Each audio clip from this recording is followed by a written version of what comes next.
Hi everyone, it's Jose Castillo and Joseph Molnar, and welcome to the J&J Show. It's been a couple of weeks since we've been able to do a show. As you know, Joseph and I both we live in the world of politics. It's always unpredictable, but here we are. We're glad to be here tonight. We have a great show for you tonight, right, Joseph? Yeah, absolutely. We're going to dive into quite a bit of topics have occurred over the last week or so, including the debt ceiling. We have the Republican governor Lombardo out in Nevada doing some abortion things. And then we have a couple of wacky stories that we're going to talk about as well. That's right. So the things it's been in the news, taking up everyone's feed. Everyone, pretty much the entire world knows about what's going on in America right now. The debt ceiling. We recently had this vote, and what's in the debt ceiling? Some people might not know, so we're gonna share with you some of that stuff. I'm gonna scroll down, Joseph. You can keep going. Yeah, so the debt ceiling was suspended until 2025. This gives lawmakers a little bit of time, obviously until after the 2024 election. No surprises there. Politicians love to do that sort of thing, but not really a great situation. It caps on spending, but not on defense. Again, it doesn't really do a whole lot in terms of stopping spending. And then the unspent COVID funds returned.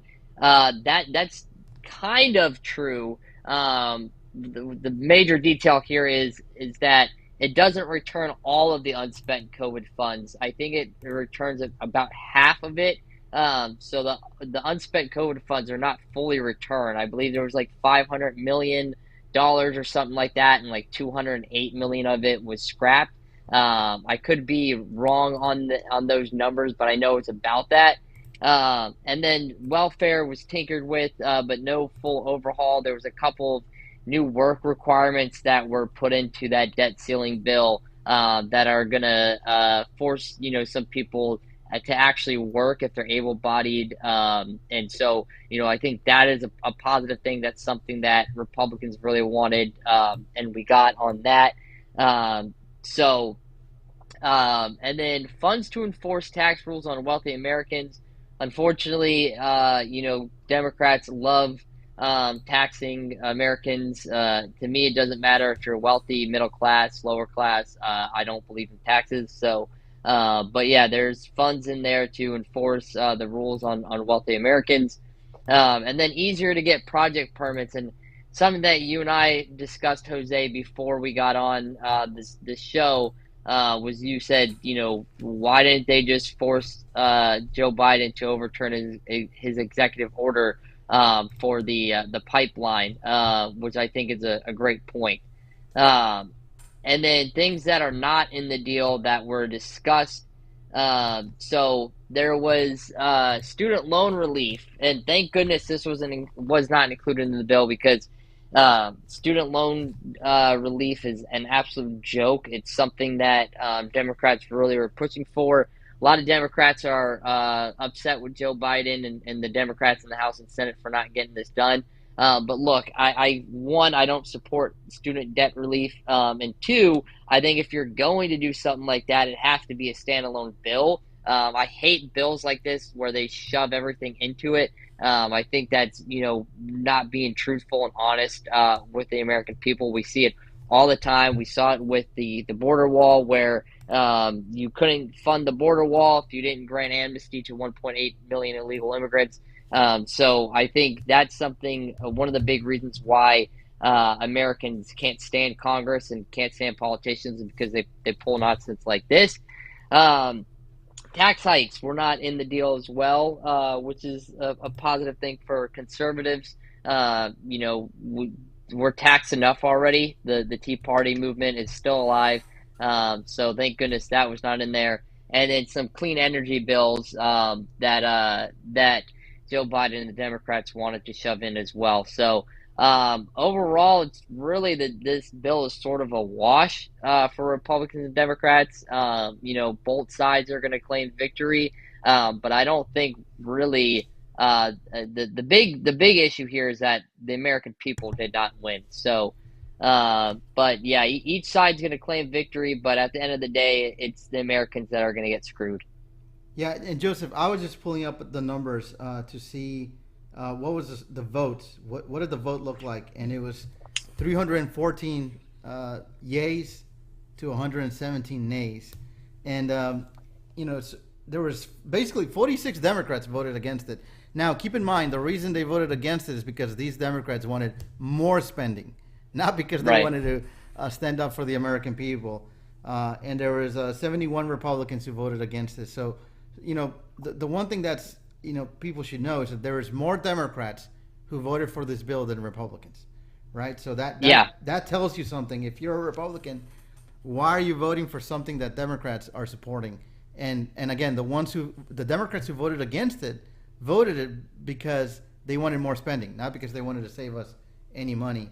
And yes, Yeah. you did mention it that what's not in the deal. What's not in the deal was stuff about energy and whatnot. And why didn't we just tell Joe, hey, listen, if we want permits for energy, why didn't then we say you need to approve the Keystone Pipeline again? Mm. So we basically, Yeah. they did not follow the art of the deal, I guess, in this sense. We just let them have it. Yeah. Yeah, it's interesting because like you said, the amount of Republicans and the amount of Democrats that voted against it for two completely different reasons. I know Thomas Massey voted against it. Matt Gaetz, I believe, voted against it. Even Nancy Mace voted against it. And one of the people that voted in favor of it was actually Marjorie Taylor Greene. So it's interesting to see the different sides who have voted against it, and then in one for there not being enough cuts in this bill, and then the other side is they wanted student loan relief in there. That was a big thing for those Democrats, and they wanted those tax hikes in there as well. So like I said, I think it's sort of a wash. I think it's basically it's one of those deals that it's the same thing that we've seen sort of since 2003, where it's just continuously kicking the can down the road and passing the buck to the future generations. So it's really not a win for the American people. And then it's interesting because I did see several. You mentioned some of the reps. I know Byron Donalds, Dan Bishop. He was probably very vocal. There was others saying that they were going to consider putting motions to vacate the speaker because of this bill. Do you see that likely?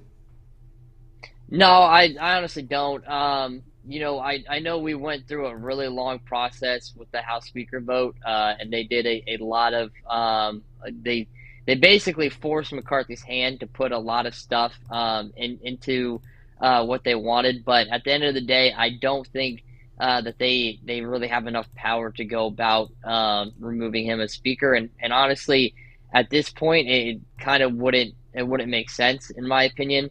I think he has too many people, on his side, and there's a lot of people that voted against the spending bill, but they still voted in favor of Speaker McCarthy. So, and I don't think that they would do something like that. So, Yeah, you see up on the screen we have that news about the Nevada governor who signed new abortion protections into law. Can you tell us a little bit more about that? yeah. So apparently, he decided that it would be a good idea to enact laws in Nevada in which out-of-state people that are looking for abortions can now come into Nevada and be protected and get an abortion in the state of Nevada. Governor Joe Lombardo is a Republican. He was just recently elected during the midterms last year in the state of Nevada. I know, Nevada is a state that we've been really trying to get back into to win for Republicans. And this is we had a big celebration when Lombardo won. I think Nevada would have been worse off with a Democrat. But at the end of the day, this is the sort of stuff that you would expect a governor of Massachusetts, a Republican governor of Massachusetts, to do, not a Republican governor in the state of Nevada. So it's upsetting to see. And, we talk a lot about the word rhino gets thrown around a lot. But if you look at the Republican Party platform, it's pretty clear in the message that it sends. And one of those messages is you have to be pro-life. I don't know how you can be pro-life and enact laws that allow out-of-state, women to come into the state looking for an abortion and be protected. That to me is just ridiculous. So I don't think that's a good bill, that a good law that he just signed. I know a lot of Republicans in Nevada were upset, and I'm sure a lot of pro-life voters across the country are going to be upset. Yeah, I wonder, if that's going to encourage, human trafficking and stuff like that going into that state. So it's curious to see how that will affect them. But we have Yeah, other... I mean, Yep, go ahead. I was just going to say Nevada is right next door to the state of California, and the state of California is probably the largest human trafficking state in the country. So I'm sure there will be effects in that situation as well. The same thing with Arizona. I mean, so. Yep.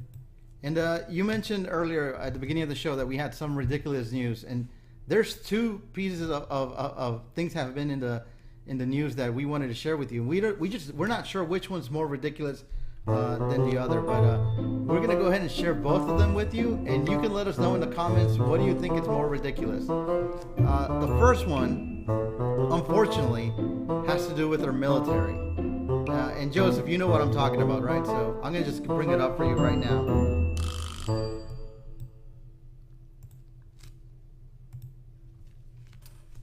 That's right, folks. So we've had drag shows at military bases. Recently, the Joint Chiefs of Staff has said this is not allowed. This is no longer allowed. But they previously have done drag shows. What is the point? Why would the military need drag shows? You would figure that they're in their bases, getting ready to make sure that we can defend America from our enemies. How many drag shows do you think the Chinese military has had in their military bases? Yeah, that's a great point. And it's something that Governor DeSantis has been talking about as well. He served in the Navy, and he said the military that I knew, that I served in, is not the military of today. And this is one of the reasons why. It doesn't make any sense. Recruitment is down, and this is a big reason why. And I think it's a joke. It's ridiculous. Look, the United States military needs to be focused on one thing and one thing only, and that's protecting the United States and the United States interests. So when people come out and say that canceling drag shows is political, no. That's the opposite. What is political is having those drag shows in those military bases. So, good for them for finally stopping it, but it shouldn't have happened in the first place. Yeah, pretty ridiculous. And we have more ridiculous news for you guys. Do you guys remember the World Health Organization? How they lied about COVID numbers, and they helped China hide their problem. Well, guess what? They're in the news again, and it's not good news.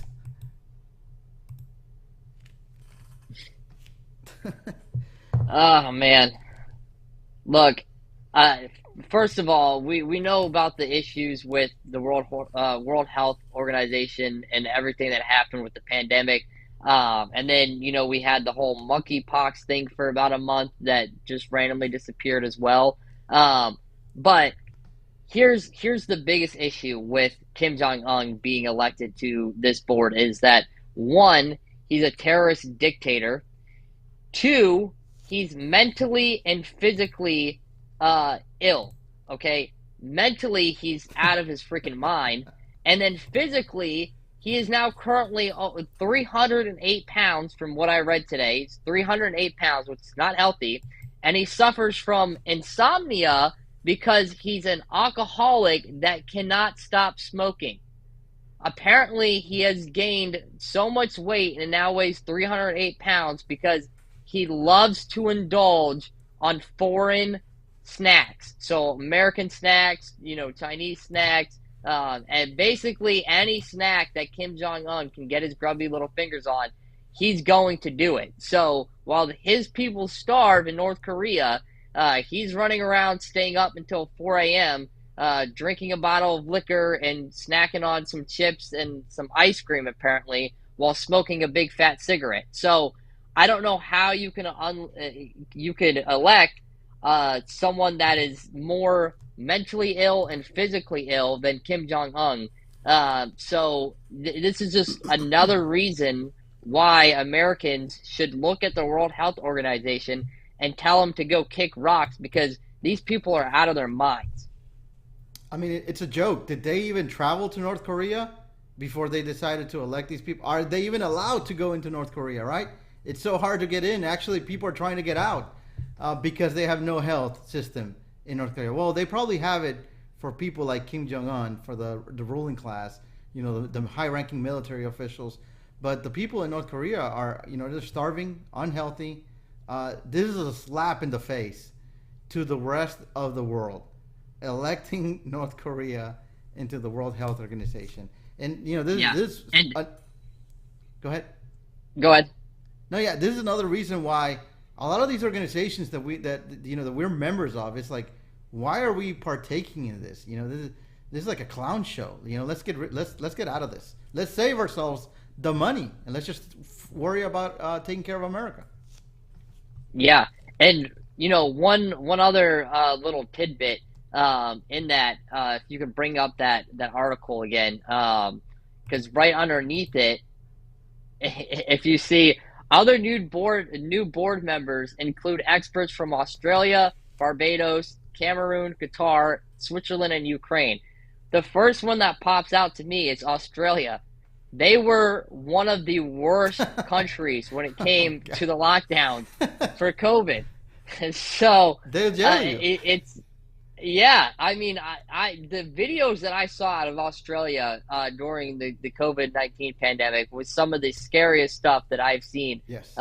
Literally mirroring what was going on in China, where they were going around and grabbing people and throwing them in jail if they weren't following these COVID restrictions. So it's absolutely insane. I don't think we should be a part of the World Health Organization because, honestly, it's the World Scam Organization. It's a big scam. It's a bunch of people that get together to think they know better than everyone else, and really, they're just nuts. Yeah, I think you're right, Joseph. I think they were like jailing pastors. I think if you were an Australian citizen and you're trying to come back home because you were abroad, they wouldn't let you come back in. If you traveled, you would have to go and spend, I don't know, a month in a hotel, right, before you could even go to your own house.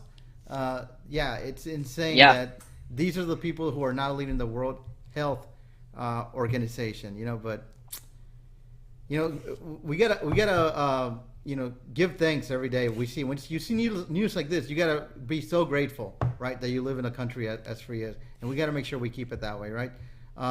We still have some more things to share with you, but because we're in that subject of freedom, thank you for bringing it up, Joseph. I want to make sure that if you're listening, if you're watching this, and you have not read the U.S. Constitution, or even if you have, go ahead and go to Hillsdale College website. It says that hillsdale.edu, lp.hillsdale.edu.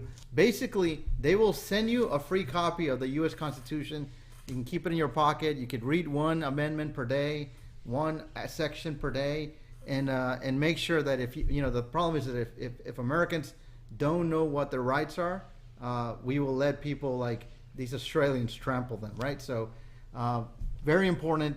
And listen, if you already have a copy of this yourself, order one and give it to your neighbor, give it to your friend, give it to your relatives. The more people are aware, the more we are empowered, and the stronger this country is going to be. Absolutely. Yep.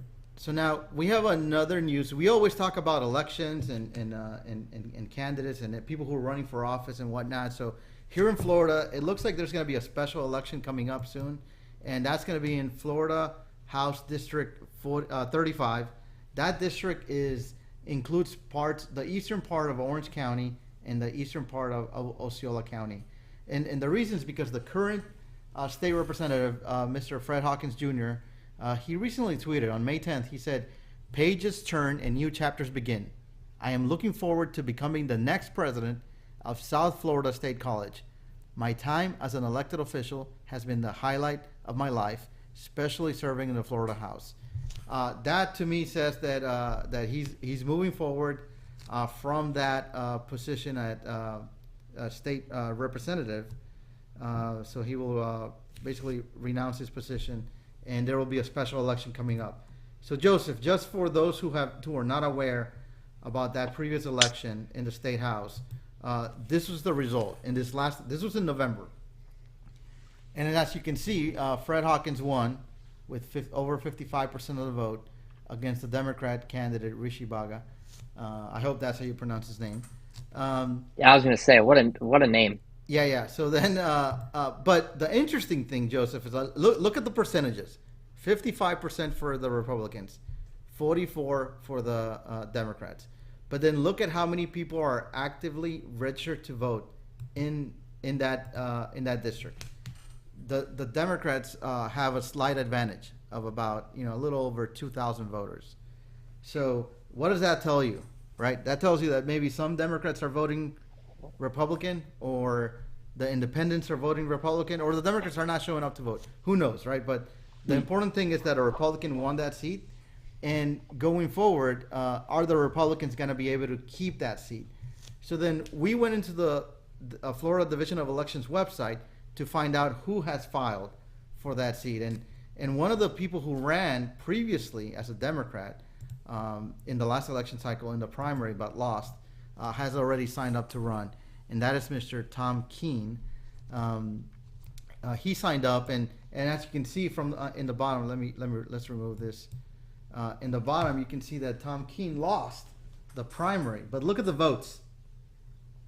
Do you see that? It's 4,060 votes to 4,003 votes. That was really close. That was a really close election. Mhm. Wouldn't you say? Yeah. I mean, there's a movie, I don't remember the name, but it's about a presidential election, and it came down to literally one vote. And I know this obviously isn't one vote, but it's pretty darn close to being one vote away from flipping. So it's incredible, and this is why we always tell people that your vote, it counts and your vote matters, and not to waste it, because I mean, look how close that election was. That's insane. Yes, that's right. And listen, I want to bring something up about this primary. If you look at the candidate who came in third place, Tatiana Munoz Chafin, one thing that's interesting that the people ought to know is that right now the Democrat Party has said that they will not host a debate. They will not allow anyone basically to debate Joe Biden. They don't want him debating. He's the candidate. There was one of the actors from Dawson's Creek. I can't think of his name right now, but basically the main actor. He came out with Vanderbeek, James Vanderbeek, right? He came out with a statement saying he made a video where he was very critical, and it sounds like he might be a Democrat, and he was upset that the Democratic Party will not allow a debate with Joe Biden, because he's saying, hey, listen, if this is democracy means that we choose, but you're picking for us. You are not allowing a debate. If there's no debate, there's no democracy. And so I bring this up because Tatiana Munoz Chafin, she's a Democrat, and she was not allowed to debate. When they had their debate, the Democratic Party in Osceola and Orange County, they did not invite her. And part of the reason is because she refuses to just flat out endorse all Democrats. It sounds to me like she's a Democrat, but also a little bit of libertarian in her, and so she was just being her own voice, and they did not allow her that platform. So yes, these two candidates, Rishi and Tom Keene, were very close, but basically it was kind of rigged. They did not allow Ms. Chafin to partake in that debate. But moving on, we're going to look at which is if there are any Republican candidates, and there is one. There's Mr. Demetrius Grimes. I'm not sure if you're familiar with him, Joseph, but he I ran for heard his Congress. name before, but it probably was when he ran for Congress is when I heard his name. Yeah, so he's ran for Congress on two different occasions in two different districts for two different parties. So in 2018, I believe, he ran in South Florida for the Democratic Party. At some point, he switched. I don't believe that he really addressed what made him switch. I know there's been many people, right, who have switched parties. A famous person is Ronald Reagan, right? And he said, Mhm. I did not leave the Democratic Party. The Democratic Party left me. I don't think that Demetrius Grimes really did, as far as I'm aware, address that. But he joined, he signed up to run for Congress in the last election in District 9, which was the race I was in. And, so he would have been my opponent. But later on, decided to switch to District 15, as you can see on the bottom of the graphic here. District 15, I guess, was more appealing because it was an open seat versus District 9 had a Democrat who was running for re-election, the incumbent, Darren Soto. So District 15, a lot of people like to go for those open seats. And as you can see, he came in fourth in that race. But he did raise a lot of significant amount of money. He is a retired veteran from the Navy, and I guess he has that appeal. So he has signed up to run for House District 35. And you could make the argument, right? So like if we consider the fact that he was a Democrat and now he's a Republican, that he can appeal to those Democrats and those independents, the people in the middle. I just don't know that Republicans will buy it, especially if someone else signs up to run. I don't know that they'll buy it, and I think we might see the same results. That's just what are your thoughts? Yeah, so this is one of the problems that I have, in the last few years. I would say really since like 2015, 2016, is that we've seen a lot of people switch from Democrat to Republican, and I don't want to reject every person that does it, but I have a hard time trusting anyone that does so quickly. I think if you start seeing changes little by little, or if they're a moderate Democrat like Joe Manchin, for example, I could easily see Joe Manchin switching from Democrat to Republican one day.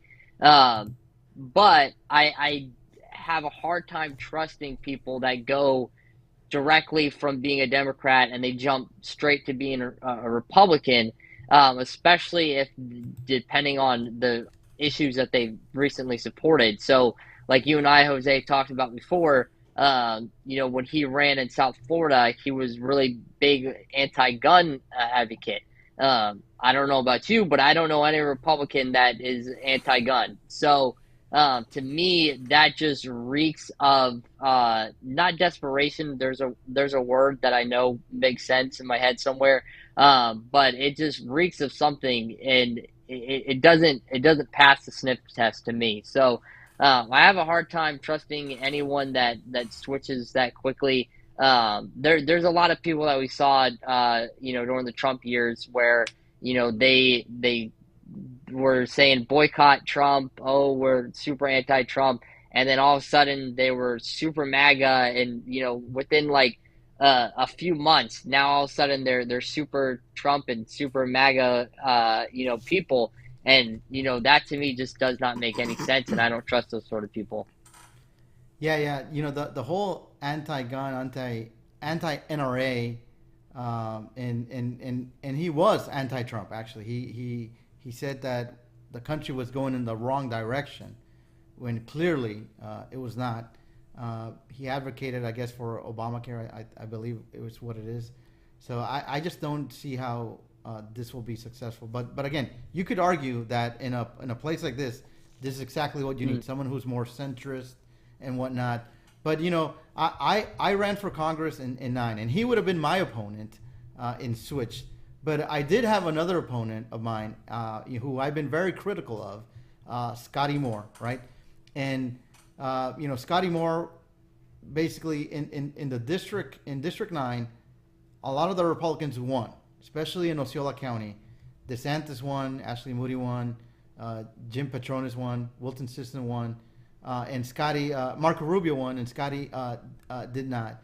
And the reason why is because that district is heavily Hispanic. It has nothing to do with Scotty, because we've had great candidates before. We've had Wayne Lipnitsky, we've had Bill Olson, and we've had Scotty Moore. All of them are, frankly, great candidates. It's just the voters have a hard time identifying with them because of identity politics, basically, in a nutshell.